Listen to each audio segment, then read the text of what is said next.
সমাজ মাধ্যমে ঘুরে বেড়াচ্ছে এবং সমাজ মাধ্যমে অনেক জায়গাতেই এরকম কথা উঠছে যে ডোনাল্ড ট্রাম্প তাহলে অসুস্থ হয়ে হাসপাতালে ভর্তি হয়েছেন।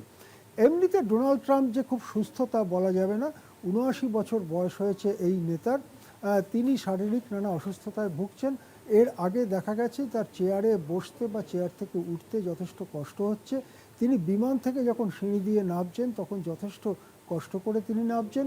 তার চামড়ার যে অংশটুকু দেখা যায় হাত ইত্যাদি, সেইখানে চামড়ার রং পাল্টে গেছে, এটাও লক্ষ্য করা গিয়েছে। এবং নানা রকম অসুখে ভুগছেন ডোনাল্ড ট্রাম্প, এইরকমই সমাজ মাধ্যমে দীর্ঘদিন ধরে খবর চলছে, এটা নতুন কিছু নয়। কিন্তু আজকের এই কথাটা নতুন যে তিনি কি হাসপাতালে ভর্তি হয়েছেন। যদিও পশ্চিমী সংবাদ মাধ্যমের একাংশ বলছে যে এটা ফেক নিউজ। ট্রাম্পের পক্ষে যারা সমাজ মাধ্যমে কলম ধরেছেন তারাও বলছেন একেবারে ফেক নিউজ, এটা লেফটিস্টরা, বামপন্থীরা এই সমস্ত কথাবার্তা ছড়াচ্ছে।